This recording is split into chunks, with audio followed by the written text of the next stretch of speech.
12 propriétés d'habitation dans la florissante colonie française de Saint-Domingue se sont effondrées en une seule décennie, laissant leurs propriétaires morts, ruinés ou en fuite et déshonorés. Les historiens locaux ont attribué cela à des coïncidences, de mauvaises récoltes, des maladies ou des changements économiques.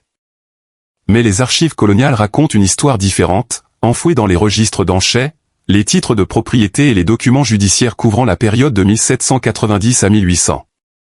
Chacune de ces propriétés avait acquis la même femme, une esclave nommée Célestine, vendue et revendue 12 fois. Chaque transaction ayant eu lieu quelques mois seulement avant qu'une ruine catastrophique ne s'abatte sur son nouveau maître. Les survivants parlaient de sa beauté, de son silence et de quelque chose d'autre, quelque chose qu'ils ne pouvaient nommer avant de poursuivre l'histoire de Célestine et des 12 propriétés qui ont chuté. Si les récits d'histoire coloniale oubliés vous intriguent, assurez-vous de vous abonner et d'activer la cloche de notification. Nous vous apportons les contes les plus sombres et les plus mystérieux enfouis dans le passé de notre nation et laissez un commentaire ci-dessous. Dites-nous de quelle ville ou région vous nous écoutez. Nous aimons savoir où notre public découvre ces histoires. Maintenant, découvrons ce qui est vraiment arrivé à ces 12 plantations. Les salles de vente aux enchères de Cap Français voyaient rarement des circonstances aussi inhabituelles. Mais la vente de Célestine en mars 1790 a déclenché des événements qui allaient devenir une légende murmurée parmi l'aristocratie planto de Saint-Domingue. Les districts côtiers de Saint-Domingue à la fin des années 1780 représentaient l'apogée richesse sucrière française.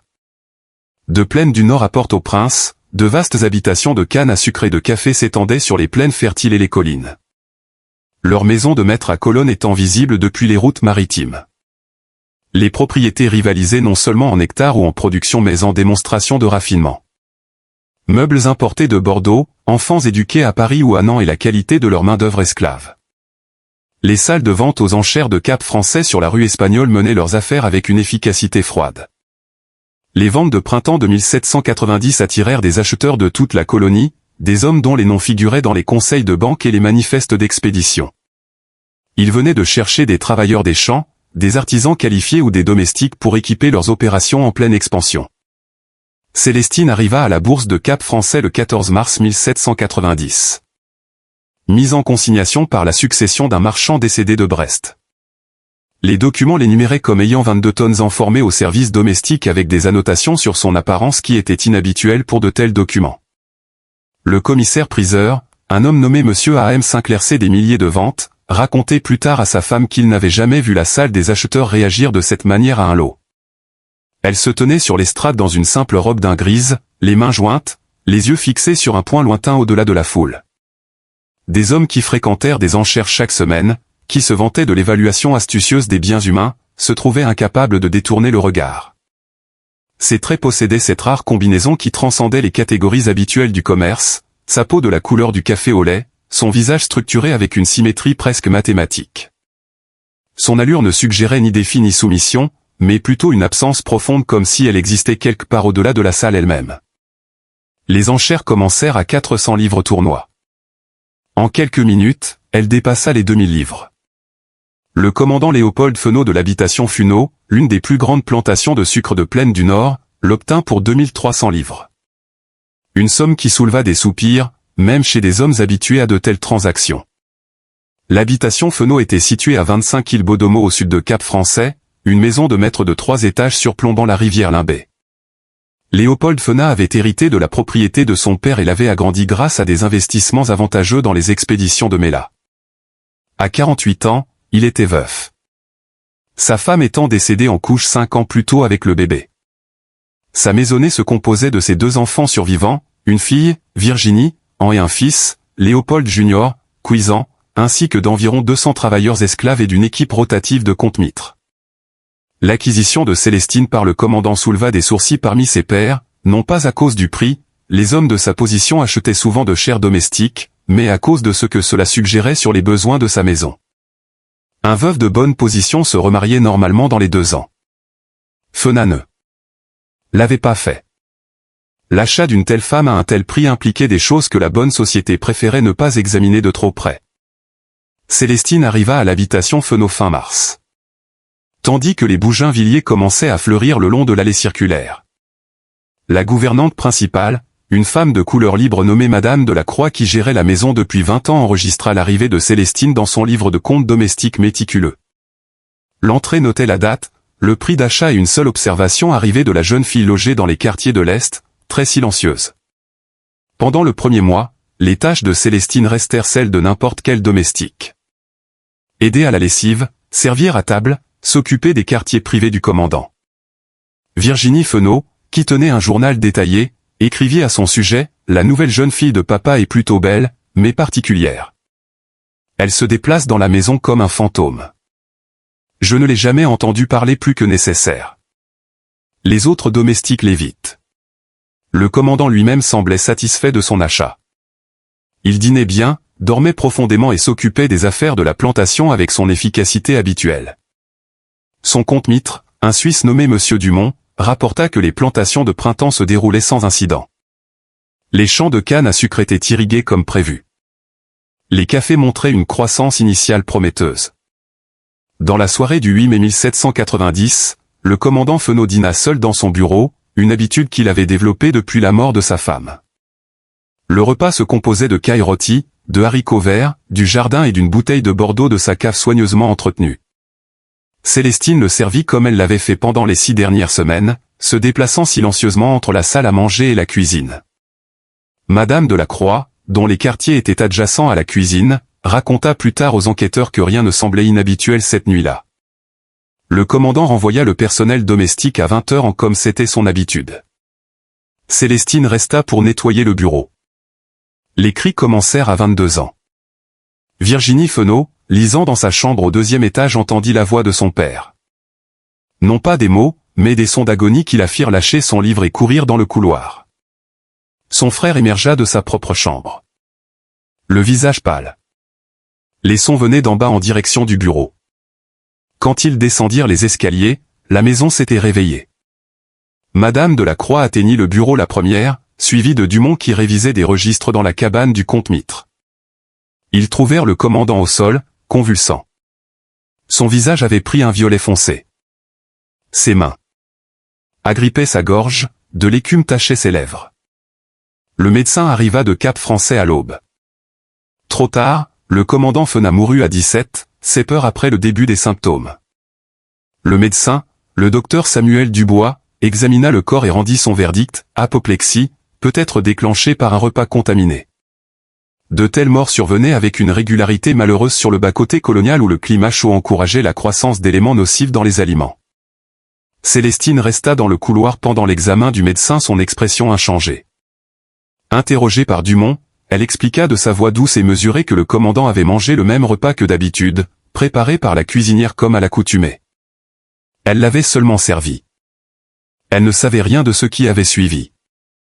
L'enquête, telle qu'elle fut, dura 3 jours. Le docteur Dubois ne trouva aucun signe évident d'empoisonnement, aucune odeur d'amande amère, aucune décoloration inhabituelle au-delà de celle causée par l'agonie de la mort. Le personnel domestique témoigna que la nuit s'était déroulée normalement. La cuisinière, une esclave nommée Mélisande, qui préparait les repas à l'habitation Fenot depuis 30 ans, pleura tout en insistant qu'elle n'avait rien fait de différent, rien de mal. Le commandant fut enterré dans le caveau familial le 12 mai. Son testament, examiné par son avocat, révéla une succession d'une valeur d'environ 15 livres, une somme substantielle, mais pas aussi substantielle qu'elle aurait dû l'être. La récolte de sucre avait été inférieure aux attentes la saison précédente. Plusieurs investissements en expédition à Cap-Français avaient échoué. La propriété portait des dettes que Léopold Junior, maintenant le chef nominal de la maison à 15 ans, ne pourrait pas gérer. La propriété entra sous séquestre. Le tribunal nomma un curateur pour gérer la liquidation. En 3 mois, l'habitation Fenot serait vendue aux enchères. Ses actifs dispersés, sa main-d'œuvre esclave divisée entre les créanciers.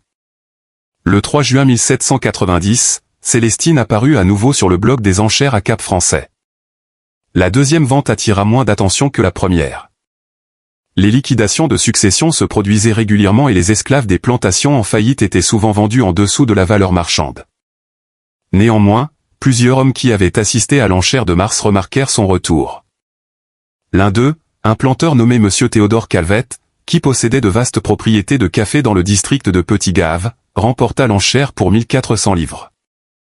La plantation de Calvet, Chêne Liberté était spécialisée dans le café arabica, la variété qui atteignait des prix élevés. Théodore Calvet avait construit sa fortune grâce à une gestion prudente et à des mariages avantageux. Sa première femme était morte de la fièvre. Sa seconde épouse, Marguerite, 20 ans plus jeune, lui avait donné un fils, mais semblait perpétuellement insatisfaite de la vie dans la colonie. L'arrivée de Célestine à Chêne Liberté à la mi-juin coïncida avec la période cruciale de croissance du café. Elle fut affectée à des tâches domestiques sous la supervision de Marguerite Calvet qui maintenait un contrôle strict sur son personnel de maison. La maîtresse de Chêne Liberté garda Célestine près d'elle, trop près. Selon les autres domestiques, elle insistait pour que Célestine l'assiste pendant son repos de l'après-midi, l'aide à s'habiller et lui brosse les cheveux avant de dormir. Théodore Calvet, pour sa part, remarqua à peine la nouvelle acquisition.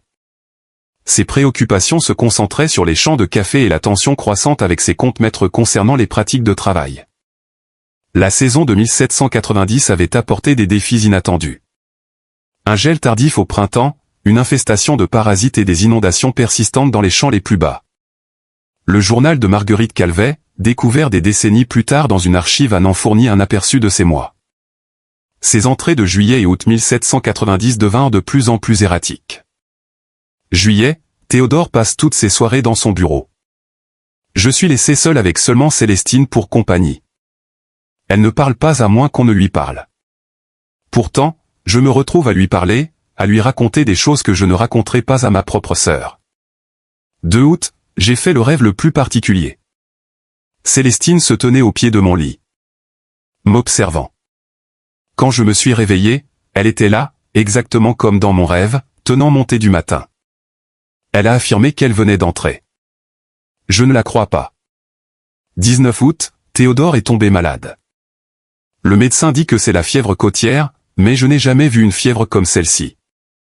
Il refuse de manger, boit à peine, dit que la nourriture a un goût étrange, comme du métal. Théodore Calvet mourut le septembre après une maladie de 2 semaines caractérisée par une faiblesse progressive, une perte d'appétit et une éventuelle défaillance des organes. Le docteur Dubois, le même médecin qui avait assisté le commandant Fenot, nota les similitudes mais les attribua aux maladies endémiques de la région côtière. 2 hommes éminents mourant en 4 mois étaient malheureux mais pas sans précédent. Les conséquences cependant s'avérèrent plus dramatiques que la mort elle-même. Marguerite Calvet, examinant les papiers de son mari, découvrit que Chêne Liberté était insolvable. Théodore s'était lourdement endetté en misant sur les futures récoltes de café. La récolte de 1790, endommagée par le temps et les parasites, ne couvrirait pas ses dettes. La plantation faisait face à la saisie, mais la révélation financière pâlit à côté de ce que l'avocat de la succession découvrit. Théodore Calvet avait récemment modifié son testament.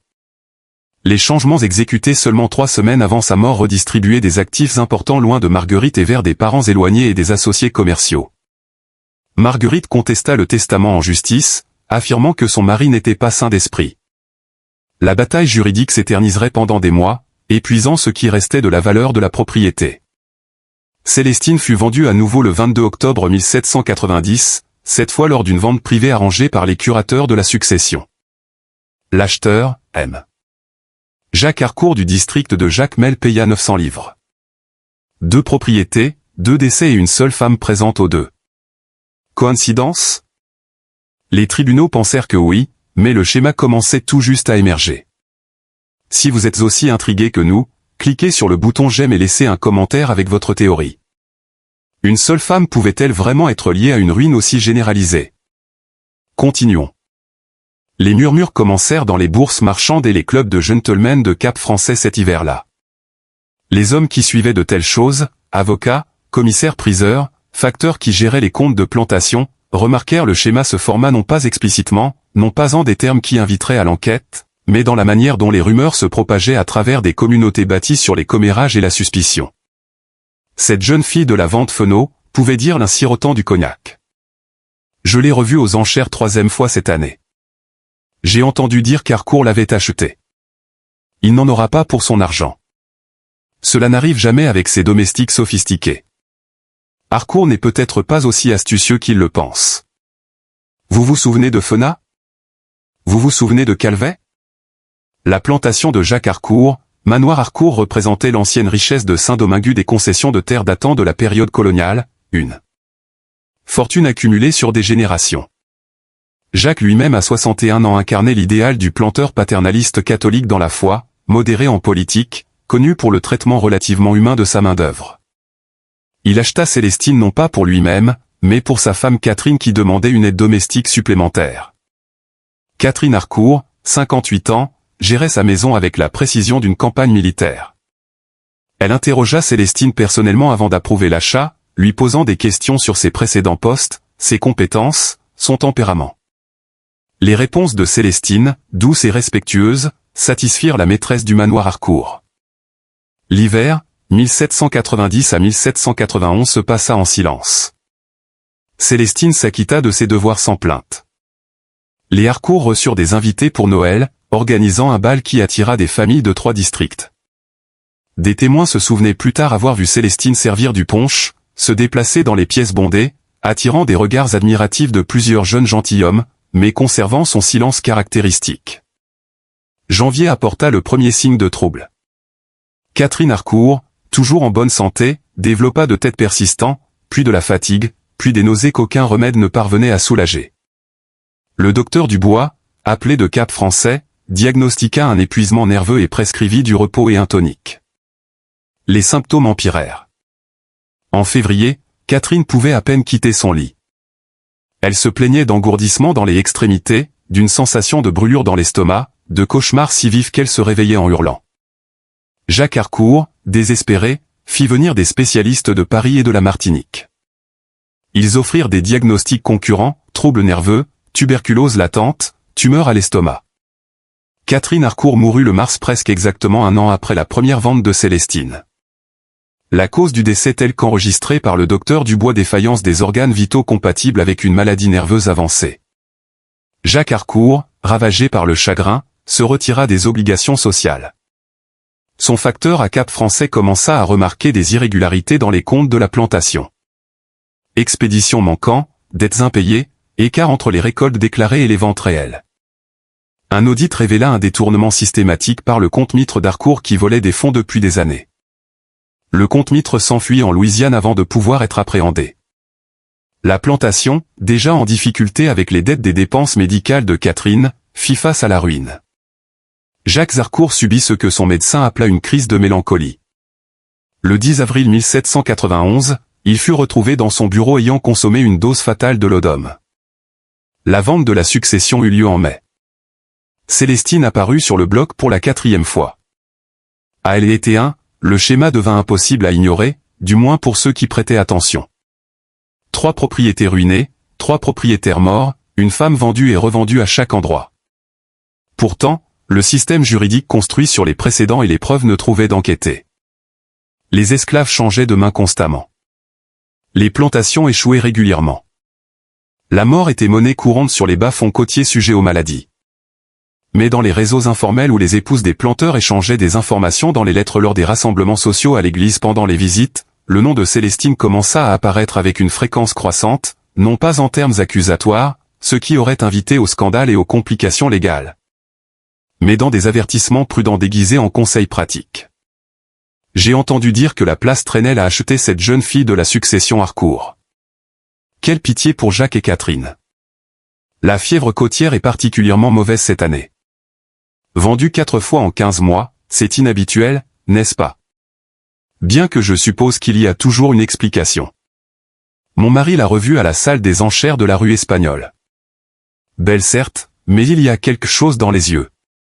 Vit donc comme regarder dans un puits. Emily Acheteur, Monsieur Guillaume Trenel, du district d'Artibonite, écarta de tels propos comme de la superstition stupide. Homme éduqué à Montpellier qui se considérait au-dessus des préjugés provinciaux, il acheta Célestine en juin 1791 pour 700 livres, une bonne affaire, pensait-il, pour une domestique aussi bien formée. Sa femme était récemment décédée en couche, le laissant avec 3 jeunes enfants nécessitant une surveillance. Célestine assuma le rôle de garde malade nourrice à l'habitation Trenel. Les enfants âgés de ce 5 et 3 ans craignaient initialement son silence mais elle se révéla patiente et capable. Elle les nourrissait, les habillait, leur racontait des histoires de sa voix douce, à peine audible. Le fils aîné Guillaume Junior se souviendrait plus tard que ces histoires parlaient toujours de patience. Des animaux qui attendaient le bon moment, des graines qui restaient dormantes pendant l'hiver, des rivières qui sculptaient lentement la pierre. Guillaume Trenelpé commença à éprouver des difficultés financières dans les 2 mois suivant l'arrivée de Célestine. Son facteur à Cap Français découvrit des irrégularités dans les comptes. Des expéditions avaient disparu. Des acheteurs affirmaient de n'avoir jamais reçu les livraisons contractées. Le compte-mitre de Tranel insista que le café avait été expédié correctement. Mais la documentation racontait une autre histoire. En octobre 1791, un incendie ravagea l'entrepôt principal de Trenel, détruisant les 3/4 de la récolte de l'année. Le shérif local enquêta et trouva des preuves, suggérant un incendie criminel, des chiffons imbibés d'huile de lampe cachés sous des planches lâches. Mais le compte-maître s'était enfui la nuit de l'incendie et aucun autre suspect n'émergea. Trenel, confronté à la faillite, commença à boire lourdement. Son comportement devint erratique. Il accusa ses esclaves de conspiration, son facteur de vol, la famille de sa défunte femme, de comploter contre lui. La veille de Noël 1791, il chevaucha son cheval vers les marais au sud de sa plantation et ne revint jamais. Ils retrouvèrent son corps 3 jours plus tard, noyé dans un mtre d'eau, son cheval paissant paisiblement à proximité. La vente de la succession en février 1792 comprenait Célestine comme lot numéro 37. Elle fut vendue pour 500 livres à un consortium de 3 planteurs qui possédaient conjointement une exploitation sucrière dans le district de Léogand. L'arrangement du consortium représentait une structure commerciale inhabituelle. 3 hommes, Thomas Beaumont, Monsieur Richard Duval et M. Samuel Dubois, pas le médecin, qui avait mis en commun des ressources pour acheter une grande habitation de sucre le long de la grande rivière Danse. Ils partageaient la propriété, se divisaient les bénéfices et prenaient les décisions collectivement. Le rachat conjoint de Célestine visait à équiper la maison de maître principale que les 3 familles visitaient régulièrement. L'arrangement s'avéra désastreux dès le début.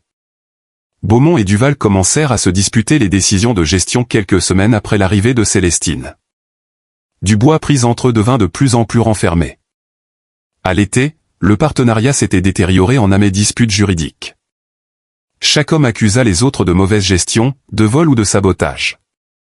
La récolte de sucre échut à cette saison-là, inondée par des pluies d'été inhabituelles qui brisèrent les digues soigneusement entretenues. Une enquête suggéra que les digues avaient été délibérément endommagées, mais aucune preuve ne désigna un coupable spécifique. Les 3 partenaires se blâmèrent mutuellement. En septembre 1792, Thomas Beaumont futait lorsque sa voiture se renversa sur la route entre Cap Français et sa plantation. L'accident eut lieu en plein jour sur une route bien entretenue. Le cocher qui survécut affirma que les chevaux s'étaient soudainement effrayés, bien que rien de visible ne les ait effrayés. Richard Duval mourut de la fièvre 3 semaines plus tard.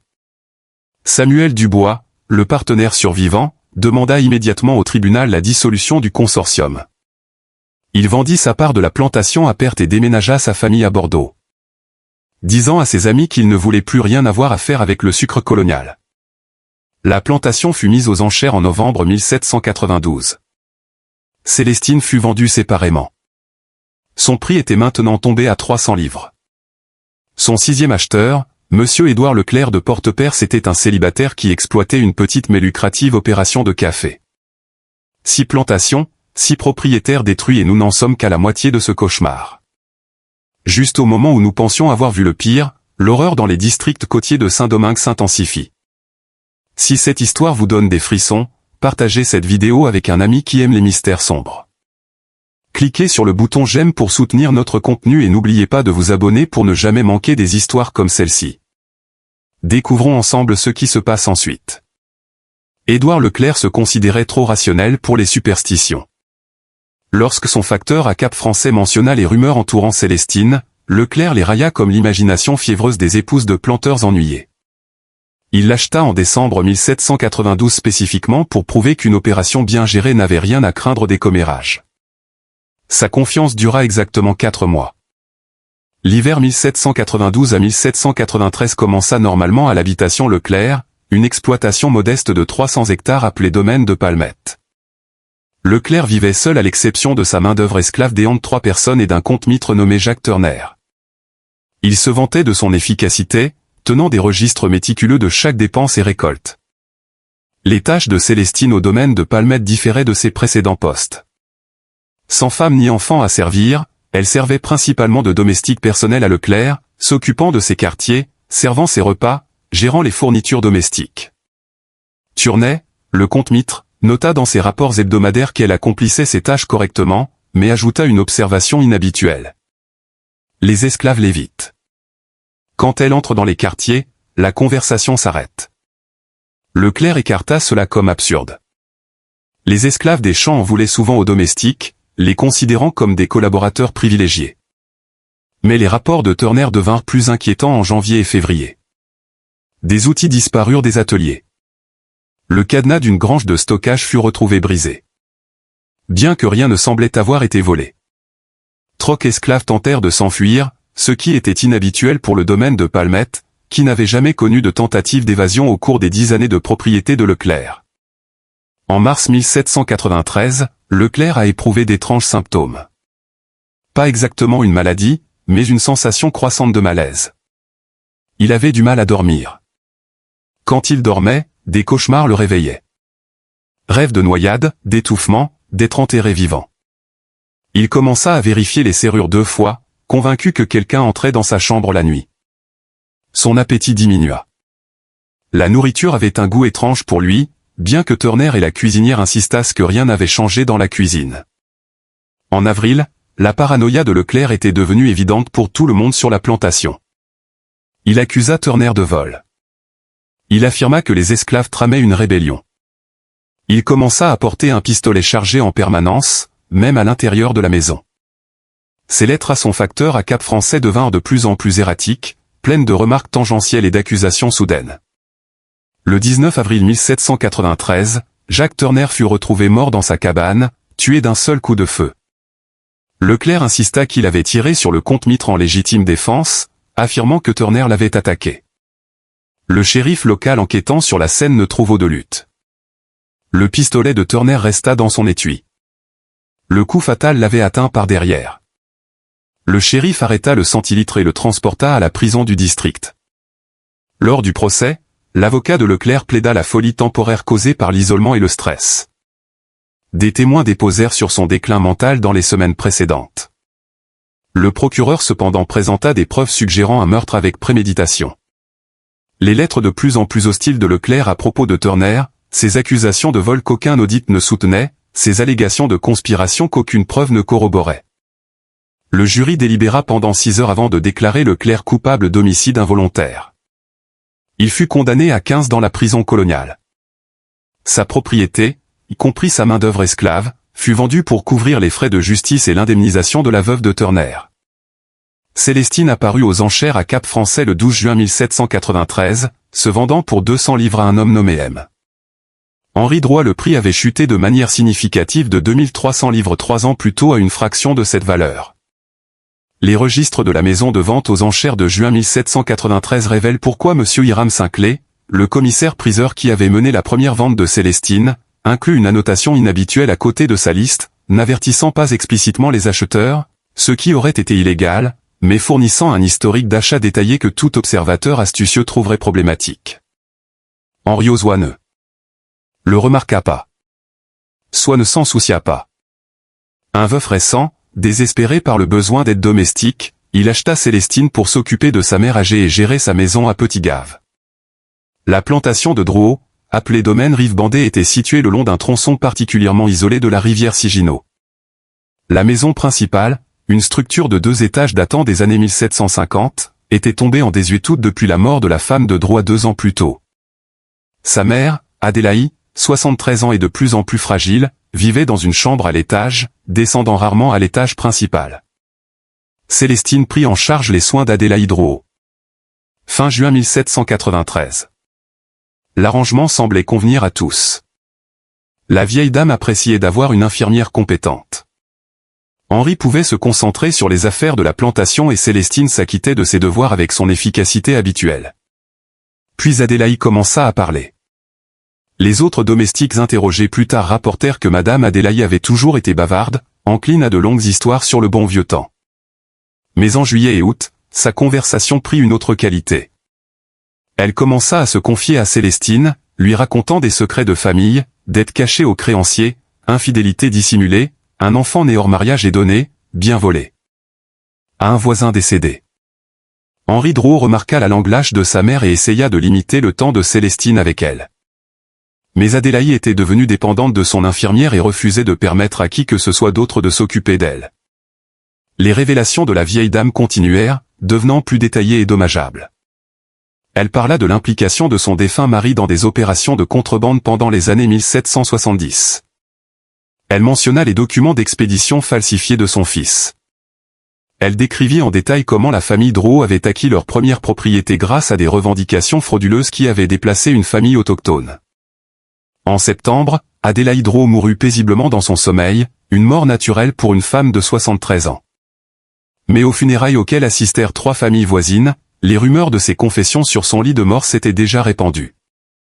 En octobre, Henri Drouot se retrouva confronté aux questions du greffier du district concernant les titres de propriété. Un agent du fisc de CAP français commença à enquêter sur ses registres d'expédition. L'examen s'intensifia en novembre. Le facteur de droit par l'épreuve croissante de fraude rompit leurs relations commerciales. Les banques refusèrent le crédit. Les acheteurs se retirèrent des contrats. Le 8 décembre 1793, le shérif du district arriva au domaine Rivebandé avec un mandat pour l'arrestation de Drouot pour fraude douanière et vol de propriété. Drouot s'enfuit avant que l'arrestation ne puisse être exécutée. Sa plantation fut saisie par le district pour couvrir les amendes et la restitution. La propriété fut vendue aux enchères en janvier 1794. Célestine, louante de la vente de la succession, rapporta 50 livres de son acheteur. En 1594, la communauté planto-côtière s'était fracturée en 2 camps concernant Célestine. Le premier groupe, comprenant les familles plus anciennes et traditionnelles, considérait l'ensemble de la question comme une tragédie coïncidente, le résultat naturel d'une mauvaise gestion, de la malchance et de la volatilité économique générale de l'agriculture de plantation. Le second groupe, plus nombreux mais moins puissant, croyait que quelque chose de plus sombre était en jeu. La division se déroula dans les salons et les clubs de gentlemen de Cap français. Au cercle des planteurs sur la place d'Armes, des hommes qui menaient auparavant leurs affaires avec une familiarité aisée se regardaient maintenant avec suspicion. Ceux qui avaient acheté des esclaves dans des propriétés où Célestine avait résidé se retrouvèrent soumis à une subtile exclusion sociale. Leurs épouses recevaient moins d'invitations. Leurs filles étaient négligées lors de mariages avantageux. Personne ne déclarait explicitement le raisonnement mais l'implication était claire. L'association avec les ventes maudites portait une tache. La controverse atteignit son paroxysme en mars 1794. Lorsque la Société agricole de Saint-Domingue tint sa réunion annuelle, la société composée des planteurs les plus éminents de la région s'était réunie pour discuter des techniques de rotation des cultures et des nouvelles variétés de canne. Mais pendant l'heure sociale, après les présentations formelles, la conversation se tourna inévitablement vers Célestine. Le commandant Henri Beaumont-Lacroix, un planteur de sucre dont la famille possédait des terres à Saint-Domingue depuis 1690, se leva devant les hommes réunis et prononça ce qui équivalait à une réfutation publique des rumeurs. « Messieurs, dit-il, sa voix résonnant dans la salle de réunion. Nous sommes des hommes instruits, pas des paysans superstitieux. Nous traitons des faits, des registres de la gestion rationnelle des entreprises agricoles. La notion qu'une seule femme esclave puisse orchestrer l'effondrement de multiples plantations est absurde. Ces propriétés ont échoué en raison d'une mauvaise supervision, de dettes excessives et des risques inhérents à notre commerce. Rien de plus. » Son discours attira des hochements de tête d'approbation des membres les plus âgés. Mais un planteur plus jeune nommé Monsieur Louis-Philippe Souchard se leva pour répondre. Souchard, dont le voisin avait été le défunt, Monsieur David Sillon, parla avec une frustration mal contenue. « Commandant Beaumont-Lacroix, avec tout le respect que je vous dois, vous parlez de la sécurité de votre habitation. Ceux d'entre nous, dans les districts côtiers de Saint-Domingue, ont vu se dérouler un schéma qui défie toute explication raisonnable. Ce prix était en 4 ans, monsieur. La probabilité mathématique d'un tel regroupement est infinitésimale. » La salle explosa en voix concurrentes. Des hommes criaient par-dessus les tables, leur décorum habituel abandonné.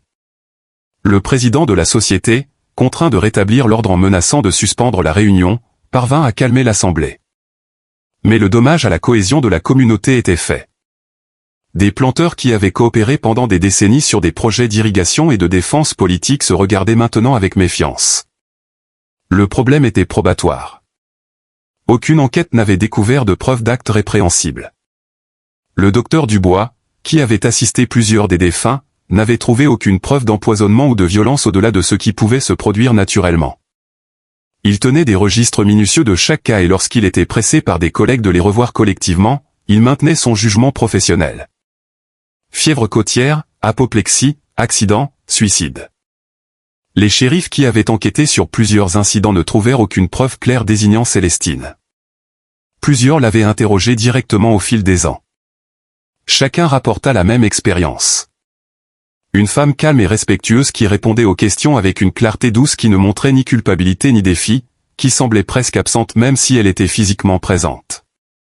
Un shérif, un homme nommé Monsieur Thomas Crémieux qui avait enquêté sur la fusillade d'Édouard Leclerc sur son compte Mitre, dit à ses collègues « J'ai interrogé des criminels endurcis, des escrocs et des assassins. Je sais reconnaître l'évasion. Cette femme n'évite pas. Elle n'offre tout simplement aucune prise à l'interrogatoire. C'est comme essayer de saisir de la fumée. Les esclaves n'avaient aucune position légale pour témoigner contre les Blancs. Et de toute façon, quel témoignage aurait-il pu offrir ? Plusieurs comptes-mitres et drivers, commandeurs, interrogés informellement par leurs employeurs rapportèrent que d'autres esclaves évitaient Célestine, mais pressés de donner des détails, ils ne pouvaient rien fournir. Elle ne menaçait pas, elle n'organisait pas, elle ne parlait même pas plus que nécessaire, elle existait simplement d'une manière qui mettait les autres mal à l'aise.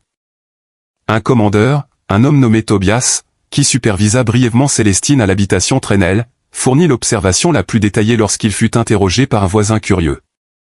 Elle travaille comme n'importe quel ouvrier agricole. Lorsqu'on lui assigne une tâche, elle fait ce qu'on lui dit. Mais dans les quartiers la nuit, les gens arrêtent de parler quand elle approche. Non pas parce qu'elle l'exige mais parce que quelque chose en eux se tait. C'est comme quand un faucon survole et que tous les petits oiseaux se figent.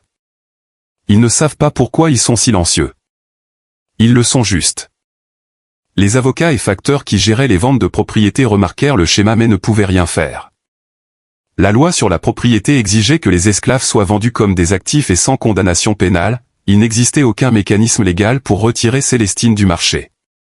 Plusieurs commissaires-priseurs commencèrent à inclure des avertissements non officiels avec leurs documents de vente, mais ceux-ci restaient vagues, historique d'achat étendu disponible sur demande où l'acheteur doit revoir la provenance complète.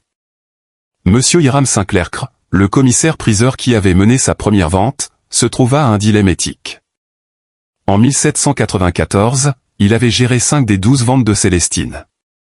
Sa réputation professionnelle exigeait la discrétion. Révéler des informations négatives sur la marchandise pouvait l'exposer à la responsabilité légale des vendeurs, mais sa conscience le tourmentait. En particulier après la mort de Jean Moreau, dont la veuve avait spécifiquement demandé à Sinclair s'il y avait des inquiétudes concernant l'achat. En mai 1794, Sinclair rendit visite à son ministre, le révérend Daniel Lefebvre de l'église presbytérienne indépendante, cherchant conseil. La conversation enregistrée dans le journal pastoral de Lefebvre révèle la lutte morale de Sinclair. Monsieur Sinclair est arrivé à mon bureau dans une angoisse évidente. Il expliqua la situation. Une femme esclave vendue à plusieurs reprises, toujours suivie par le malheur pour son acheteur. Il demanda s'il avait le devoir chrétien d'avertir les acheteurs potentiels, même si cela violait la confiance commerciale et peut-être la loi.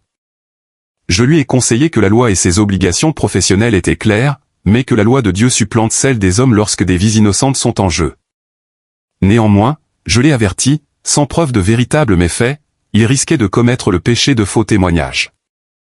Nous avons prié ensemble, cherchant la direction divine. Sinclair ne résolut jamais le dilemme à sa satisfaction. Il continua de mener des ventes. Sa conscience de plus en plus alourdie jusqu'à sa retraite en 1797. Sa dernière entrée de journal sur Célestine, écrite après sa 12e vente contenait une seule phrase, « Que Dieu me pardonne ce que je n'ai pas pu empêcher ». Les acheteurs 8 à 11 durèrent entre 2 et 7 mois. Les détails variaient mais les résultats restaient cohérents et à chaque échec, plus de détails émergeaient sur les mécanismes d'effondrement. Monsieur Jean Moreau du district de Jacmel qui acheta Célestine en janvier 179 dirigeait ce que les contemporains décrivent comme une opération stricte. Dette modérée, bonne récolte, relation solide avec son facteur. Sa maladie soudaine en mars sembla venir de nulle part. Les symptômes commencèrent par ce qu'il décrivit à sa femme comme un goût métallique dans la bouche. En quelques jours, il ne pouvait plus garder de nourriture dans son estomac. Sa peau prit une pâleur grisâtre. Le docteur Dubois, appelé à son chevet, nota des symptômes compatibles avec un empoisonnement aigu aux minéraux, mais ne put en trouver la source. Le facteur de Moreau, examinant les comptes de la plantation pendant la crise médicale, découvrit quelque chose que Moreau lui-même ignorait apparemment. Son compte-mitre menait des affaires non autorisées en parallèle, utilisant les esclaves de Moreau pour défricher des terres pour des propriétés voisines, empochant les frais et falsifiant les registres de temps pour dissimuler le vol. Le stratagème fonctionnait depuis au moins 2 ans. Confronté, le compte-mitre s'enfuit emportant avec lui environ 3000 livres de fonds détournés. Moreau mourut le 28 mars 174. Les funérailles attirèrent une grande foule. Il était bien vu dans la communauté, mais l'autopsie financière de sa succession révéla un vol systématique qui aurait dû être détecté par tout propriétaire vigilant. Sa veuve, contrainte de vendre la plantation pour satisfaire les dettes, fit une remarque amère à sa sœur dans une lettre. « J'en étais pas un sot. » Pourtant, il fut bear. Il a cessé de vérifier les registres, a cessé de surveiller les comptes-maîtres, a cessé de maintenir la vigilance qui avait bâti sa fortune. C'était comme si quelque chose l'avait distrait, avait détourné son attention ailleurs. Monsieur David Crillon du district de Léogand, acheteur numéro 9, fournit peut-être l'exemple le plus clair du schéma. Enregistreur méticuleux qui tenait des journaux quotidiens, des opérations de la plantation, les entrées de crayon du printemps et de l'été 1794 montrent un homme perdant progressivement son emprise sur les fondamentaux de l'entreprise. Son journal d'avril, peu après l'achat de Célestine, contient des entrées typiques, notes détaillées sur les horaires de plantation, observations météorologiques, registres de santé des esclaves, calculs financiers. En mai, les entrées deviennent moins ciblées, plus philosophiques. Il écrit longuement sur la nature de la propriété, les complications morales de l'esclavage, la question de savoir si les âmes peuvent être possédées, même si les corps le peuvent. En juin, il cesse complètement d'enregistrer les affaires de la plantation. Ces entrées deviennent des réflexions personnelles, presque des observations de flux de conscience. Une entrée de fin juin dit « Elle m'observe au dîner, pas ostensiblement. Elle sert le repas, débarrasse les assiettes, fait exactement ce qu'on lui demande, mais il y a une qualité dans sa présence qui me rend conscient de moi-même, de mes actions, de ce que je représente. C'est comme être observé par l'histoire elle-même. Je me surprends à penser à des choses que j'avais mises de côté. Les familles que j'ai séparées par des ventes, les enfants que j'ai échangés loin de leur mère, les corps que j'ai travaillés jusqu'à ce qu'ils se brisent. Ce ne sont que les opérations de l'agriculture, me dis-je, mais sous son regard, elles deviennent autre chose. En juillet, Crillon avait cessé de maintenir sa supervision quotidienne. Son compte-mitre rapporta à un voisin inquiet que Crillon passait des heures dans son bureau, écrivant dans ses journaux ou simplement fixant le vide. L'incendie de la grange qui détruisit sa récolte de sucre eut lieu le 23 juillet. Que ce soit par accident, sabotage ou simple négligence des précautions anti-incendie, cela resta incertain. Crillon ne fit aucune tentative de reconstruction. Il vendit la propriété à perte et déménagea à Cap-Français où il vécut dans des pensions subventionnées par la charité familiale jusqu'à sa mort en 178. M. Robert Bénard du district de Marmelade, café qu'il acheta en octobre 179, garda son sang-froid plus longtemps que la plupart. Ancien officier militaire qui avait servi dans les guerres des Caraïbes, Bénard se vantait de sa discipline et de son contrôle émotionnel. Il affecta Célestine au travail des champs, la garda sous surveillance constante et ne montra aucun signe évident de la détérioration psychologique qui avait affligé Crillon. Pourtant, ses propres lettres révèlent des changements subtils. En novembre 1794, il écrivit à un cousin à Paris où le climat colonial affecte l'esprit des hommes, je crois. L'humidité constante, les saisons de fièvre, l'isolement de la vie en plantation, ces choses usent la rationalité de quelqu'un. Je me surprends à entretenir des pensées que j'aurais rejetées comme des bêtises pendant mon service militaire. Pas des pensées surnaturelles précisément, mais plutôt une conscience aiguë de la précarité de tout notre système, de sa dépendance à la coopération de ceux que nous asservissons, de notre vulnérabilité, à leur ressentiment. En décembre, Bénard fut retrouvé noyé dans son propre champ de café. L'eau n'avait qu'1 mètre de profondeur, un planteur expérimenté et ancien soldat. Il aurait dû se sauver facilement. L'enquête conclut à une mort accidentelle, suggérant qu'il avait glissé sur la rive boueuse, s'était cogné la tête et était tombé inconscient dans l'eau. Mais le comte-mitre qui trouva le corps remarqua quelque chose d'étrange. Les bottes de Bénard étaient défaites, son manteau déboutonné comme s'il s'était préparé à entrer dans l'eau délibérément. M. Charles Beaufort de Port-au-Prince, l'énième propriétaire qui acheta Célestine en janvier 179, dura 6 mois avant son effondrement mental complet. Le déclin de Beaufort témoigné par son frère, Monsieur Marcus Beaufort, qui vivait sur une propriété adjacente et rendait visite fréquemment. Marcus Beaufort écrivit plus tard la progression dans une lettre au médecin de la famille. Charles était toujours tendu mais parfaitement rationnel lorsqu'il a acheté la femme. En 1 mois, j'ai remarqué des changements. Difficulté à dormir, perte d'appétit, paranoïa croissante. Il a commencé à accuser ses esclaves de conspirer contre lui, bien qu'aucune preuve ne le soutienne. Il affirma que son compte-maître volait, bien que les livres ne montraient aucune irrégularité. En avril, il était à peine fonctionnel. Il restait assis pendant des heures à fixer le vide, marmonnant occasionnellement des dettes et le jugement. En mai, il était convaincu que sa défunte femme, morte en couche 3 ans plus tôt, lui parlait, exigeant le règlement de ses péchés. La rupture finale est survenue en juin. Je l'ai trouvé dans ses champs de canne à sucre, nu criant au ciel à propos du sang et du profit et du jugement éternel. Le médecin a diagnostiqué une manie aiguë. Nous n'avons eu d'autre choix que de l'interner. Charles Beaufort resta interné à l'asile d'État de Cap-Français jusqu'à sa mort en 1802. Les archives de l'asile, examinées des décennies plus tard par des historiens étudiant la maladie mentale coloniale montrent qu'il ne recouvra jamais complètement la lucidité. Son délire récurrent, tel que documenté par ses médecins, était centré sur la conviction qu'il était jugé par ceux qui l'avaient asservi, que leur témoignage silencieux le rendait lentement fou. À chaque vente, le prix de Célestine chutait. En juillet 179, lorsqu'elle apparut sur le bloc pour la 2e fois, sa valeur était tombée à 100 livres, un prix qui suggérait une marchandise endommagée ou un problème de main-d'œuvre connu, ce qu'aucune de son apparence ou de son comportement n'indiquait. La baisse de valeur elle-même racontait une histoire. Le marché fixait le prix du risque qui ne pouvait être légalement reconnu ou formellement documenté. L'énième acheteur, Monsieur Alexandre Vautrin, savait exactement ce qu'il achetait. Vautrin représentait une race différente de planteurs, plus jeunes, plus cyniques, prêts à risquer sa réputation pour un gain potentiel. Il appartenait à la génération qui avait grandi dans l'économie esclavagiste, mais qui avait également été exposée à l'éducation européenne et à des courants intellectuels plus larges. Il avait passé 2 ans à la Sorbonne avant de retourner à Saint-Domingue pour revendiquer son héritage. Cette éducation lui avait donné à la fois un scepticisme à l'égard des explications surnaturelles et une confiance en sa capacité à analyser rationnellement des situations complexes. Il assista aux enchères de juillet spécifiquement pour acheter Célestine, ayant étudié le schéma de ses ventes avec le calcul froid d'un homme qui croyait pouvoir réussir là où d'autres avaient échoué. La semaine précédente, il avait visité les bureaux des avocats qui avaient géré plusieurs des liquidations de propriétés, examiné les registres judiciaires des décès et des faillites et interrogé 2 des veuves laissées par les précédents propriétaires. Ces notes de ces enquêtes conservées dans ces papiers montrent une analyse systématique. Fena 48 ans, veut faire à acheter ses pour un prix gonflé. Suggérant un motif émotionnel plutôt qu'économique. Décès par empoisonnement apparent, mais aucune preuve trouvée. La révision de la succession a révélé une mauvaise gestion financière à long terme antérieure à l'arrivée de C. Conclusion, problèmes existants peut être exacerbés mais non causés par C. Calvette, surendetté financièrement, mariage en difficulté, HTC pendant une période de stress, décès par maladie débilitante, découverte post de modification de testament et de dettes cachées. Le journal de la femme suggère qu'elle s'est trop confiée à C. Conclusion, dysfonctionnement domestique et chaos financier déjà présent.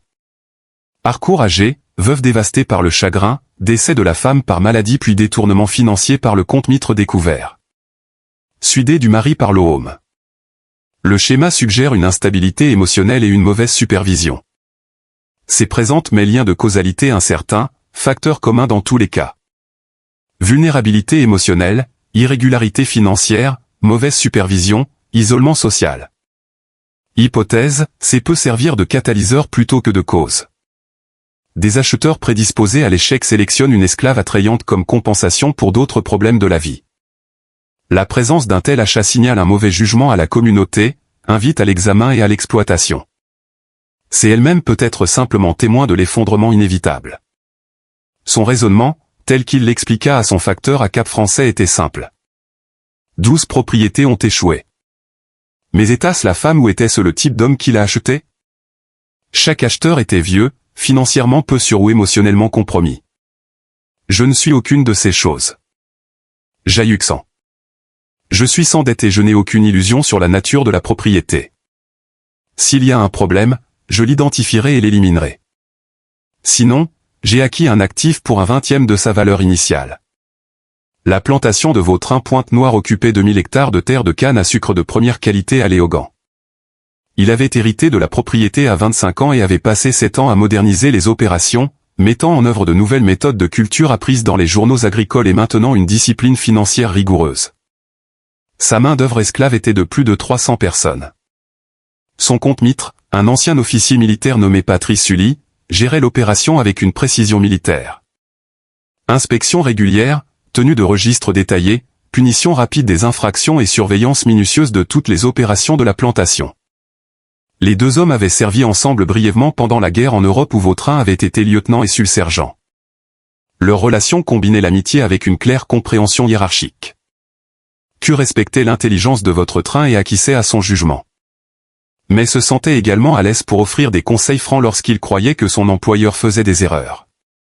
Lorsque Vautrin annonça son intention d'acheter Célestine, CIS s'y opposa. « Monsieur, je ne me soucie pas des histoires de malédiction ou de superstition, mais je me soucie schéma. Cette femme est liée à 12 échecs commerciaux. Peut-être est-ce une coïncidence, peut-être pas. De toute façon, l'acheter vous marque comme stupide ou arrogant aux yeux de la communauté commerciale. Votre réputation et votre crédit, ne la risquez pas pour un ouvrier agricole de 100 livres. » Vautrin considéra le conseil et le rejeta. « Patrice, ma réputation est bâtie sur la prise de décisions rationnelles et des opérations réussies. Je démontrerai les deux en réussissant là où d'autres ont échoué. Laissez-les murmurer. Les actions parlent plus fort que les commérages. » Célestine arriva à Pointe-Noire le 22 juillet 1795. Vautrin l'affecta au travail des champs. Un choix délibéré. Il la voulait visible, supervisée, incapable de travailler dans l'ombre du service domestique où les désastres précédents s'étaient produits. Sully la plaça dans une équipe de travail de 40 esclaves sous la supervision directe d'un commandeur nommé Isaac, un homme connu pour sa vigilance et sa loyauté inébranlable envers la direction de la plantation. Isaac reçut des instructions spécifiques. Célestine ne devait jamais être seule. Elle devait être accompagnée vers et depuis les champs. Tout écart par rapport aux tâches assignées devait être signalé immédiatement. Toute conversation avec d'autres esclaves devait être notée. Isaac, qui servait comme commandeur depuis Achan et n'avait jamais manqué à ses devoirs, accepta la tâche sans poser de questions. Pendant 3 semaines, rien ne se passa. Célestine récolta de la canne aux côtés des autres travailleurs. Elle travailla de l'aube au crépuscule sous la surveillance d'Isaac, maintint une productivité adéquate, bien que non exceptionnelle, retourna au quartier la nuit et ne parla à personne au-delà des réponses nécessaires aux questions directes. Elle mangea ses rations, dormit dans sa cabane désignée et ne montra aucun signe de comportement inhabituel. Vautrin, observant depuis la maison de maître ou chevauchant les champs lors de ses inspections quotidiennes, commença à croire que son évaluation était correcte. Les propriétaires précédents avaient été faibles ou sots et le schéma de désastre n'était rien de plus qu'un regroupement statistique combiné à une mauvaise gestion. Il nota dans son journal 3 semaines sans incident. C'est travaille correctement. Les précautions de Sully semblent excessives mais coûtent peu à maintenir. Je commence à croire que toute cette affaire a été fabriquée par des esprits superstitieux incapables d'accepter la responsabilité de leurs propres échecs. Puis dans la nuit du 11 août, Isaac rapporta un incident qui s'avérerait être le début de l'éducation de vin. Isaac effectuait ses rondes de nuit habituelles dans les quartiers. Une pratique que Sully exigeait de tous les commandeurs, s'assurant que les esclaves étaient comptés et qu'aucun mouvement non autorisé n'avait lieu après la tombée de la nuit. Vers 21 ans, il trouva Célestine debout près de la grange à canne, à environ 50 mètres de sa cabane désignée. Elle n'était pas à l'intérieur de la grange, ne faisait rien d'évidemment mal, mais se tenait simplement là au clair de lune, regardant le bâtiment. Quand Isaac l'interrogea, elle se tourna pour le regarder avec cette expression vide caractéristique et dit seulement « Je ne pouvais pas dormir, j'avais besoin d'air ». Puis elle retourna au quartier sans plus d'explication. Isaac, suivant les instructions de Sully de signaler toute irrégularité, documenta l'incident par écrit, ce qui était inhabituel pour un compte-mitre ou un commandeur. Méverin avait mis en œuvre la tenue de registres systématiques dans toutes les opérations de la plantation. Suy porta le rapport à Vin le lendemain matin. Les deux hommes en discutèrent pendant le petit déjeuner sur le porche de la maison de maître où ils pouvaient parler en privé. Ce n'est peut-être rien, dit Sully, étalant du beurre sur un biscuit. Mais monsieur voulait une documentation de tout. Elle était hors des limites après la tombée de la nuit sans explication légitime. Vin considéra le rapport. Isaac l'a-t-elle observé? Parler à d'autres esclaves, former des relations qui pourraient faciliter une action coordonnée. Non, monsieur. Au contraire, elle est isolée. Les autres esclaves l'évitent. Isaac dit que la conversation s'arrête lorsqu'elle s'approche du feu de cuisine la nuit. Ils ne lui sont pas hostiles, juste distants. La peur? Isaac ne le pense pas. Il dit que c'est plus comme un malaise. Comme les gens s'éloignent de quelqu'un qui est malade. Non pas parce qu'ils pourraient attraper la maladie, mais parce qu'être près d'elle leur rappelle leur propre mortalité. Vrin prit une note dans son journal puis décida d'augmenter la supervision. Célestine devait être accompagnée en permanence, même à l'intérieur des quartiers. Tout écart par rapport aux zones de travail désignées devait y être signalé immédiatement. Sul mit en œuvre les nouveaux protocoles avec son efficacité caractéristique, informant Isaac et les autres commandeurs des exigences actualisées. Pendant une semaine, la supervision améliorée ne produisit aucun nouvel incident. Puis Lèvres, un esclave des champs nommé Daniel, s'effondra pendant le travail. Le médecin de la plantation, un médecin local nommé Docteur Renaud qui avait un contrat pour fournir des soins médicaux à la population esclave de Pointe-Noire, examina Daniel et le trouva souffrant de crampes abdominales sévères, de vomissements et d'une ligne bleu-noir distincte le long de ses gencives, symptômes compatibles avec un empoisonnement aigu au plomb. L'empoisonnement au plomb n'était pas inconnu sur les plantations. Il pouvait provenir de conduites d'eau contaminée, de poteries mal émaillées ou de peintures contenant des composés de plomb. Mais l'examen de Renaud souleva des questions. Les symptômes de Daniel étaient aigus, suggérant une exposition récente à une dose importante plutôt qu'une accumulation progressive. De plus, 3 autres esclaves du même groupe de travail développèrent des versions plus légères des mêmes symptômes au cours de la semaine suivante.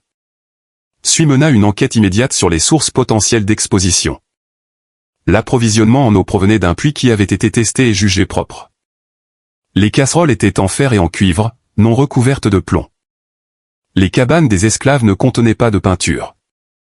L'équipe de travail n'avait pas été affectée à des tâches impliquant une exposition au plomb. Pas de peinture, pas de travaux de plomberie, pas de manipulation de poterie émaillée ou de composés à base de plomb. L'enquête révéla une découverte curieuse. Daniel et les 3 autres esclaves affectés manguaient tous dans un pot communautaire qui recevait de la nourriture de la cuisine de la plantation. La cuisinière, une esclave nommée Marthe, qui préparait des repas à Pointe-Noire depuis 15 ans, insista qu'elle n'avait rien changé à ses méthodes. La nourriture provenait des mêmes fournisseurs, était stockée dans la même cave, était préparée dans les mêmes casseroles qu'elle utilisait depuis toujours. Renaud menant sa propre enquête à la demande de Vin trouva des traces de russe blanc de plomb, un composé pigmentaire dans les résidus de cendres sous la marmite de cuisson. Pas assez pour déterminer la source, mais assez pour expliquer l'empoisonnement. Quelqu'un avait introduit du plomb dans la préparation de la nourriture, soit en contaminant les ingrédients crus, soit en l'ajoutant pendant la cuisson. Marthe, interrogée par Sully, pleura et jura qu'elle n'avait rien fait de mal. Elle avait préparé des milliers de repas sans incident. Elle n'avait pas accès aux composés de plomb. Elle n'avait aucune raison d'empoisonner des travailleurs dont elle dépendait pour sa propre survie. Cully, qui connaissait Marthe depuis des années, la crut. La cuisine fut isolée. De nouvelles procédures furent mises en œuvre pour la préparation des aliments sous surveillance directe et les esclaves affectés se rétablirent lentement. Mais l'incident avait accompli quelque chose de significatif. Il avait créé un malaise parmi la main-d'œuvre esclave. Si leur nourriture pouvait être empoisonnée, si le danger pouvait provenir des pots communautaires qu'ils partageaient tous, alors personne n'était en sécurité. La cohésion et la routine qui permettaient à une grande plantation de fonctionner commencèrent à s'effilocher sur les bords. Le 25 août, le taureau reproducteur Primévotin, un animal d'une valeur de plus de 500 livres, fut retrouvé mort dans son corral. Le taureau, une créature énorme importée de la Martinique spécifiquement pour la reproduction, n'avait montré aucun signe de maladie la veille. Le gardien du bétail, un esclave nommé Jacob qui s'occupait de l'animal depuis son arrivée, le trouva mort à l'aube lorsqu'il vint lui donner sa nourriture matinale. Renaud, appelé pour examiner la carcasse, ne put identifier aucune cause évidente de décès. Pas de blessure visible, pas de signe d'empoisonnement, pas de preuve de maladie. L'animal avait simplement cessé de vivre.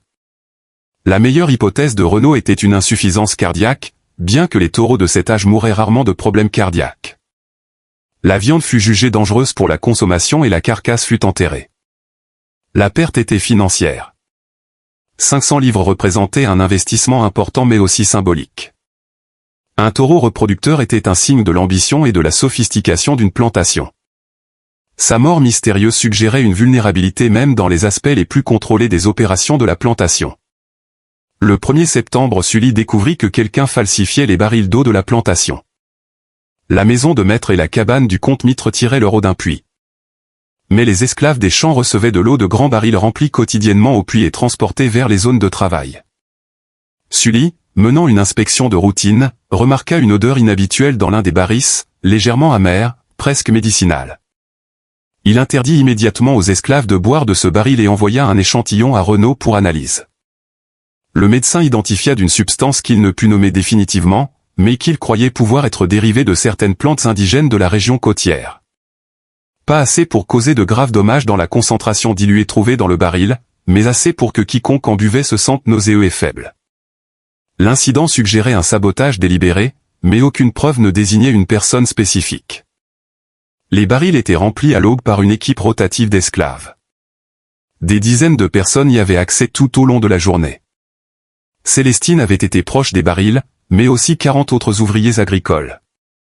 Isaac rapporta qu'elle n'avait jamais été observée, ajoutant quoi que ce soit à l'eau ou se comportant de manière suspecte près des barils. Vautrin, examinant ces 3 incidents collectivement avec Sully pendant le dîner du 4 septembre, reconnut le schéma se forma. C'est la mort par 1000 coupures, dit-il, repoussant son assiette sans appétit. Rien de suffisamment catastrophique pour justifier une intervention ou une enquête extérieure. Mais chaque incident ronge la confiance, crée la paranoïa, détourne l'attention des opérations régulières. Les esclaves se méfient de leur nourriture et de leur eau. Je me méfie des esclaves. Tout le monde se méfie de tout le monde. Le système devient instable et les systèmes instables trouvent des moyens de s'effondrer. Pensez-vous que ce soit elle ? Demanda Sully sans détour. Vin hésita avant de répondre. Je pense qu'elle crée un environnement où ces choses deviennent possibles ou peut-être plus précisément où elles deviennent inévitables. Une plantation fonctionne sur la routine, la confiance ou du moins la peur et la coercition fiable. Une fois que cela s'érode, une fois que les gens commencent à remettre en question ce qu'ils mangent et boivent, une fois qu'ils commencent à voir des menaces dans chaque ombre, le système devient instable et les systèmes instables trouvent des moyens de s'effondrer. Alors, que faisons-nous ? Vautrin prit une décision que plusieurs propriétaires précédents avaient probablement envisagée mais jamais exécutée. Il confronta Célestine directement. La confrontation eut lieu dans le bureau de Sully septembre. Le bureau, situé dans un bâtiment séparé à la fois de la maison de maître et des quartiers des esclaves, offrait une intimité pour les conversations difficiles. Vautrin, Sully et Isaac étaient présents ainsi que Célestine qui avait été convoquée des champs. Elle se tenait devant les 3 hommes, sa robe poussiéreuse du travail des champs, ses mains jointes, son expression aussi neutre que toujours. Il s'était préparé pour cette conversation, avait répété plusieurs approches, avait considéré quelles questions pourraient pénétrer cet extérieur vide. Maintenant, la regardant droit dans les yeux, il trouva que son approche d'interrogatoire soigneusement planifiée semblait inadéquate. Il commença comme s'il menait une procédure légale. Êtes-vous au courant des incidents qui se sont produits au cours des 3 dernières semaines ? Les empoisonnements, le taureau mort, l'eau contaminée, la voix de Célestine lorsqu'elle parla enfin avait cette qualité douce et mesurée que tous ses propriétaires précédents avaient remarqué. Oui, monsieur. Avez-vous connaissance de la manière dont ces incidents se sont produits ? Non, monsieur. Avez-vous observé quelqu'un falsifiant de la nourriture, de l'eau ou du bétail ? Non, monsieur. Votre insenti, sa patience s'épuisit. L'approche formelle ne produisait rien. Il changea de tactique, sa voix se durcissant. J'ai examiné votre historique de vente. 12 propriétaires précédents en 5 ans. Chacun d'eux a subi un malheur catastrophique. Vous attendez-vous à ce que je croie que vous ne savez rien de ces schémas ? Pour la première fois, quelque chose clignota dans les yeux de Célestine. Pas de la peur ou du défi, mais quelque chose de plus proche de la reconnaissance. Je n'attends rien, monsieur. Je vais où l'on me vend. Je fais ce qu'on me dit. Ce qui arrive aux hommes qui m'achètent n'est pas ma faute. Suis, debout à la droite de vos trains, intervint. Alors, expliquez pourquoi les désastres vous suivent. Expliquez pourquoi 12 propriétés se sont effondrées. Célestine tourna son regard vers Suis. Quand elle parla, sa voix resta douce, mais le contenu portait un tranchant qu'aucun des hommes n'avait entendu auparavant. Je n'ai rien à faire. Vous le faites vous-même. La pièce se tut. Votre train se pencha en avant sur sa chaise. Expliquez cette déclaration. Les yeux de Célestine se déplacent vers un point au-delà des épaules des hommes. Cette habitude caractéristique de regarder à travers plutôt que vers ses interrogateurs. Chaque homme qui m'a acheté a vu quelque chose qu'il voulait, pas une travailleuse, pas une domestique, autre chose. Et ce désir les a aveuglés. Ils ont cessé de surveiller leur compte-mitre. Ils ont cessé de vérifier leurs registres. Ils ont cessé de maintenir la discipline et la supervision qui maintenaient leurs opérations lucratives. Ils se sont fait des ennemis de leurs voisins avec leurs intentions évidentes. Ils se sont affaiblis et leurs ennemis ont senti le sang. Leurs contre-émitres les ont volés. Leurs esclaves leur en ont voulu. Leurs créanciers ont remis en question leur jugement. J'ai juste attendu. J'attends toujours simplement. Sully fit un mouvement pour l'attaquer pour insubordination, mais Vrin leva la main l'arrêtant. Vautrin posa une autre question, sa voix soigneusement contrôlée. Et les empoisonnements ici à Pointe-Noire, le taureau mort, l'eau contaminée. Affirmez-vous que vous n'avez rien à voir avec ces incidents? L'expression de Célestine ne changea pas. Vos esclaves vous détestent, pas moi spécifiquement, vous tous. Ils détestent le système que vous avez construit. Ils détestent que leurs enfants puissent être vendus. Ils détestent travailler de l'aube au crépuscule pour votre profit. Ils détestent n'avoir aucun avenir sauf le même. Je n'ai pas besoin d'empoisonner qui que ce soit.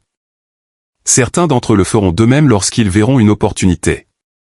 Certains d'entre eux saboteront l'équipement ou tueront le bétail juste pour riposter contre le maître de la seule manière qui leur est disponible.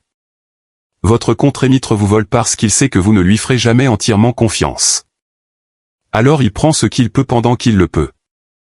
Vos voisins attendent votre échec pour pouvoir acheter votre terre à bon marché. Je ne crée pas ces conditions. Elles existent déjà. J'en suis juste consciente. Les implications planèrent dans l'air. Vautrin sentit un frisson parcourir son corps malgré la chaude matinée de septembre. Ce que Célestine décrivait n'était ni surnaturel ni particulièrement mystérieux. C'était une analyse systématique des faiblesses structurelles inhérentes au système de plantation lui-même. Elle décrivait un type d'ingénierie sociale, une manipulation non pas événement mais des forces inévitables qui menaient aux événements.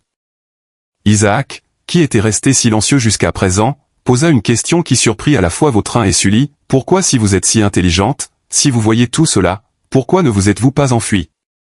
Pourquoi n'avez-vous pas empoisonné les maîtres directement au lieu d'attendre que tout s'écroule?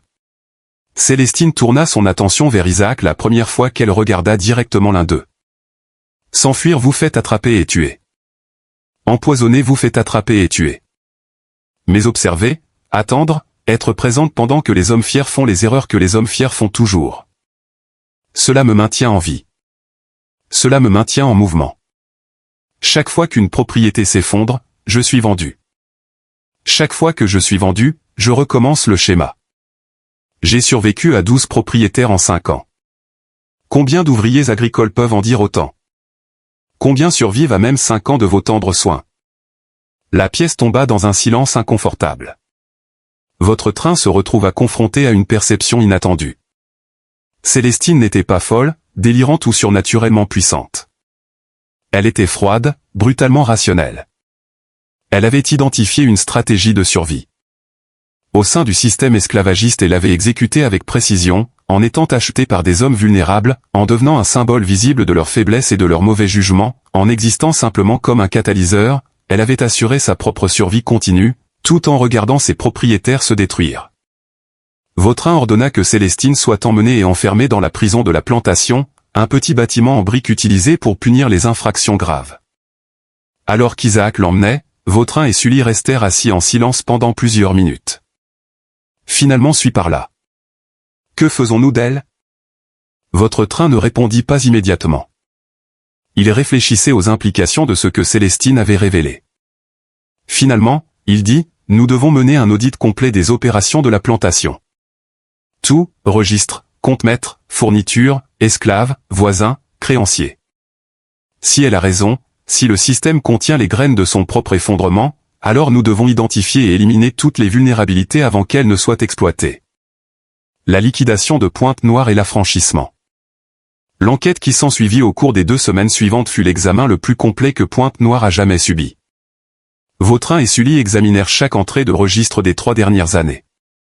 Ils interrogèrent chaque commandeur et esclave de confiance sur les opérations de la plantation. Ils inspectèrent chaque bâtiment, chaque pièce d'équipement, chaque stock de fournitures. Ils rencontrèrent le facteur de vin à Cap-Français pour examiner ses relations commerciales. Ils consultèrent son avocat sur sa position légale. Ils invitèrent même un planteur voisin, un homme nommé Monsieur Robert Valois, qui avait toujours été amical, à fournir une évaluation externe de l'opération. Ce qu'ils découvrirent choqua Vautrin, bien qu'avec le recul, cela n'aurait pas dû. Sully détournait systématiquement des fonds depuis au moins 18 mois. Pas de grosses sommes qui déclencheraient une détection immédiate, mais de petits pourcentages siphonnés de divers comptes. Achat de fournitures gonflé de 5%, budget de vêtements pour esclaves augmenté de 10%. Acquisition d'outils surévalués au-dessus du coût réel. Le avait été intelligent, répartissant le vol sur plusieurs catégories budgétaires, s'assurant qu'aucun écart n'était flagrant, mais l'impact cumulé totalisait environ 4000 livres de fonds perdus. Confronté à la preuve, souligna d'abord, puis affirma qu'il méritait la compensation supplémentaire pour sa gestion compétente, puis finalement admit le vol avec quelque chose s'approchant du défi. Monsieur a hérité de la richesse, Alexandre. J'ai gagné chaque livre que j'ai par le sang et la sueur. Oui, j'en ai pris un peu. Oui, j'avais l'intention d'en prendre plus. Avais-je tort? Selon la loi? Certainement, mais selon la justice naturelle. J'ai géré cette plantation pour vous pendant que vous jouiez au gentleman planteur. Je vous ai rendu riche. J'ai pris un pourcentage pour moi-même. Vautrin ressentit une douleur authentique face à la trahison. Sully avait été plus qu'un employé. Il avait été quelque chose d'approchant un ami. Mais la loi et la nécessité commerciale ne laissaient aucune place au sentiment. Sully fut renvoyé, arrêté et poursuivi. Il passa 2 ans dans la prison coloniale avant de mourir de la fièvre en 1787. L'enquête révéla d'autres problèmes. Les esclaves des champs, des frères nommés Samuel et Jacques, confessèrent avoir contaminé le baril d'eau, non pas sous les ordres de Célestine, ni même à sa connaissance, mais parce qu'ils avaient entendu Sully et Vautrin discuter de les vendre au sud comme punition pour faible productivité. Ils avaient agi par peur désespérée, espérant causer suffisamment de perturbations pour éviter la vente ou du moins attirer l'attention sur leur sort. Le taureau mort, comme Renaud put le déterminer, était bien mort de cause naturelle, une malformation cardiaque non diagnostiquée qui aurait pu tuer l'animal à tout moment. Son moment était une coïncidence, bien que son impact symbolique a été réel, l'empoisonnement au plomb resta partiellement mystérieux. L'explication la plus probable selon Renaud était la contamination accidentelle d'une ancienne zone de stockage de peinture près de la cuisine, d'où la poudre de blanc de plomb aurait pu être transportée par le vent ou transférée par inadvertance par quelqu'un qui avait été dans cette zone. Marthe, la cuisinière se souvint que des réparations avaient été effectuées sur le toit de la cuisine à la mi-août et les travailleurs avaient stocké l'équipement près des anciennes fournitures de peinture. La contamination, bien que dangereuse, était probablement non intentionnelle.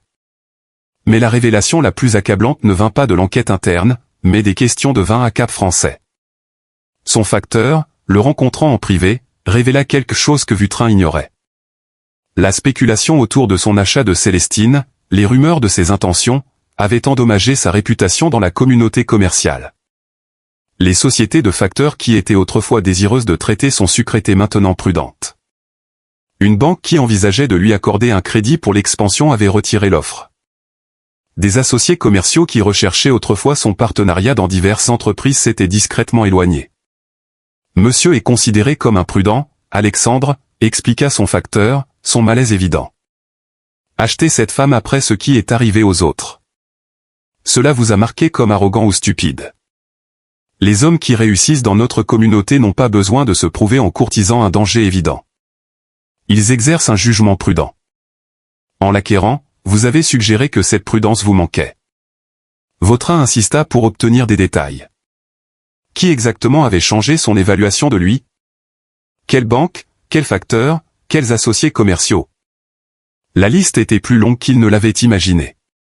Le dommage à sa réputation était réel, mesurable et potentiellement durable. Il n'avait pas été empoisonné ou saboté directement. Il avait été compromis par sa propre arrogance et les hypothèses que d'autres avaient faites basées sur cette arrogance. La simple présence de Célestine avec son histoire notoire l'avait marqué comme quelqu'un dont le jugement ne pouvait être entièrement fiable. Et dans un environnement commercial bâti sur la confiance et la réputation, ce marquage était potentiellement aussi destructeur que tout sabotage physique. Vin passa 3 jours à considérer ses options. Il pouvait vendre Célestine, la faisant passer à un 13e propriétaire et perpétuant le schéma. Il pouvait la faire travailler littéralement à mort, une pratique qui n'était pas inconnue avec les esclaves à problème. Il pouvait essayer de réhabiliter sa réputation en la gardant en espérant que des opérations réussies finiraient par l'emporter sur la stigmatisation de l'achat où il pouvait faire quelque chose qu'aucun propriétaire précédent n'avait envisagé. Septembre, Alexandre Vautrin se rendit à Cap-Français et parla à son facteur, à son avocat et à son banquier. Il confessa son erreur de jugement, non pas en achetant Célestine en soi, mais en n'anticipant pas les conséquences pour la réputation. Il renvoya Sul et engagea un nouveau compte-mitre dont la réputation d'honnêteté était incontestable. Il vendit plusieurs propriétés marginales pour couvrir les pertes du détournement de Sully et pour démontrer sa force financière à ses créanciers. Il restructura ses opérations, mettant en œuvre de nouveaux protocoles de supervision et invitant à des audits externes réguliers pour démontrer la transparence. Puis il fit quelque chose qui choqua tout le monde. Il donna à Célestine ses papiers d'affranchissement. Non pas par pitié, non par culpabilité, non par un quelconque élan humanitaire qu'il aurait eu honte d'admettre à cette époque et dans ce lieu, mais par calcul froid. Une femme libre ne pouvait pas être vendue.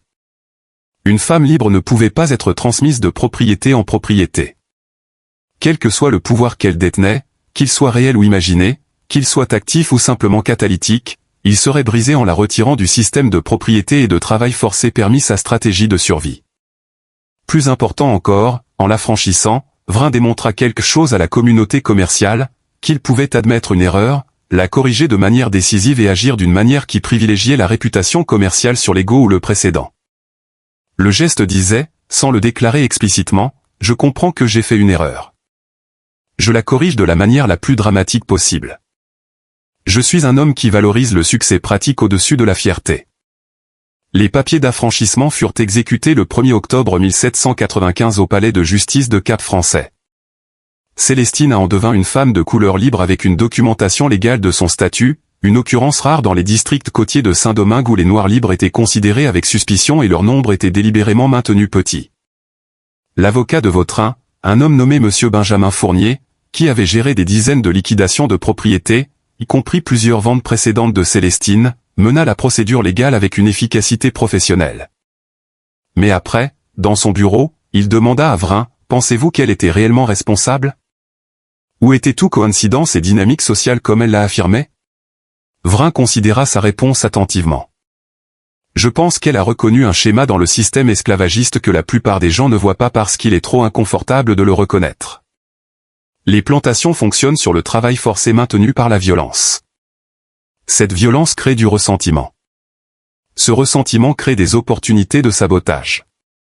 La plupart des plantations survivent parce que les propriétaires maintiennent une vigilance constante et une force écrasante. Mais si un propriétaire est distrait, s'il montre de la faiblesse, si son jugement est remis en question par la communauté, alors le ressentiment trouve son exutoire. Les esclaves sabotent les opérations, les comptes-mitres volent. Les voisins exploitent la vulnérabilité, les créanciers exigent le paiement. Tout s'enchaîne. Célestine n'a rien créé de tout cela. Elle est juste devenue visible pour des hommes qui étaient déjà vulnérables, dont l'achat d'une belle esclave pour des raisons évidentes, signalait leur faiblesse à tous ceux qui regardaient. Et puis elle a attendu, Fournier hocha lentement la tête. C'est une analyse troublante. Vous suggérez que tout le système est intrinsèquement instable, maintenu uniquement par une vigilance constante et la violence. Quand avez-vous vu une plantation fonctionner avec succès sans les deux? L'avocat eut pas de réponse. L'interaction finale de Vin avec Célestine eut lieu dans le bureau de Fournier après la conclusion des formalités administratives. Il lui donna 50 livres suffisamment pour s'établir un cap français ou plus probablement pour acheter un passage sur un navire vers la France ou vers une colonie où ses papiers seraient respectés sans un examen constant. Il lui fournit également une lettre d'introduction pour un ministre catholique à Cap français qui aidait les Noirs libres. Célestine accepta les 200 commentaires. Puis alors qu'elle se tournait pour partir, elle parla une dernière fois. « Vous êtes le seul qui a compris. Les autres ont vu ce qu'ils voulaient voir. Vous avez vu ce qui était réellement là. Et qui avait-il réellement? Système se mangeant lui-même. J'étais juste un témoin. » Elle quitta le bureau de Fournier, sortit dans l'après-midi à Cap français et disparut effectivement des archives historiques. L'archive historique de Célestine se termine effectivement cet après-midi d'octobre. Les registres d'affranchissement montrent qu'elle a récupéré ses papiers signés d'un X et a reçu ses 50 livres, mais au-delà, elle n'apparaît nulle part. Les listes de la ville de Cap français ne contiennent aucune entrée correspondant à sa description. Elle n'apparaît pas dans les registres de recensement, les registres d'église, les titres fonciers ou les licences commerciales. Le ministre à qui Vautrin l'a référé, le père Jacques Calvet, pas le planteur, nota dans ses registres qu'elle avait visité son église une fois en octobre 1795, mais n'était jamais revenu.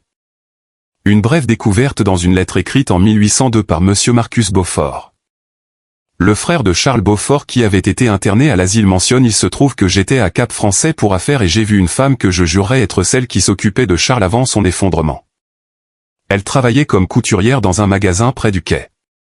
Elle semblait s'en sortir très bien. Je ne l'ai pas approchée, que dirais-je ? Elle n'a donné aucun signe de me reconnaître et j'ai jugé préférable de laisser les chiens endormis en paix. Si la femme que Marcus a vue était vraiment Célestine, alors elle a survécu au moins 7 ans après son affranchissement, s'est établie dans un commerce et a réussi à se construire une vie en liberté. Plantation était tombée.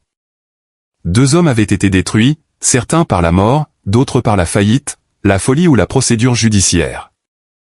Le dommage économique total dépassait un demi-million de livres dans la monnaie de 1795.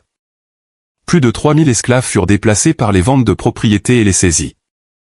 Et quant à Alexandre Vautrin, le seul qui a brisé le schéma, son histoire fournit l'épilogue de ce sombre chapitre. Pointe-Noire continue d'opérer jusqu'en 1800. Vautrin ayant appris de dures leçons de l'affaire Célestine, mit en œuvre des réformes systématiques. Il engagea un nouveau compte-maître avec des références incontestables. Il institua des audits externes réguliers. Il tint des registres méticuleux qui étaient examinés trimestriellement par un comptable indépendant. Il reconstruisit sa réputation par une compétence constante et démontrable. La plantation prospéra, les récoltes de sucre augmentèrent, la stabilité financière revint. En 1800, alors que l'instabilité politique dans la colonie qui mènerait à la révolution haïtienne s'intensifiait, votre fit face à un choix. Contrairement à de nombreux planteurs qui croyaient que les forces françaises rétabliraient l'ordre, les expériences de Vin lui avaient appris à évaluer les situations de manière réaliste. Il vit ce qui allait arriver. En mars 1800, il vendit Pointe-Noire à un consortium de planteurs pour 180 000 livres, un bon prix compte tenu des circonstances et déménagea avec son capital à New York. Il vécut jusqu'à 7 à 6 ans mourant paisiblement dans sa maison à Manhattan en 182.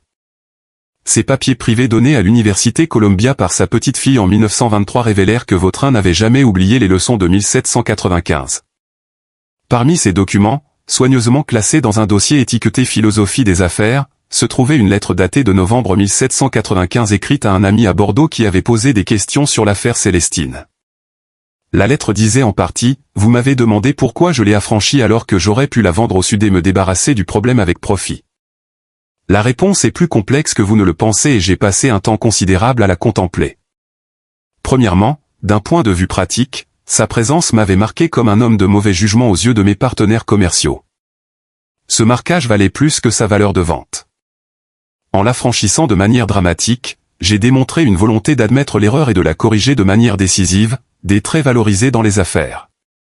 Mais deuxièmement, et plus important encore, elle n'a jamais été le poison, elle était le miroir. Chaque homme qui l'a acheté a vu ce qu'il voulait voir. Une belle esclave à posséder, à contrôler, à utiliser comme compensation pour ce qui manquait dans sa vie. Et ce désir, cette volonté nue les a révélés à leur communauté, à leur famille, à eux-mêmes. Cela les a rendus vulnérables. Cela les a rendus des cibles. Célestine n'a rien créé de tout cela. Elle a juste eu la patience d'attendre l'effondrement inévitable et l'intelligence de se positionner dans des situations où l'effondrement était probable. Je l'ai affranchie parce que la garder aurait signifié que je n'avais rien appris. Elle m'a appris que tout notre système économique, plantation, esclavage, tout l'édifice fonctionne sur le fil du rasoir. Il ne fonctionne que lorsque les propriétaires maintiennent un contrôle absolu, une vigilance parfaite, une efficacité impitoyable.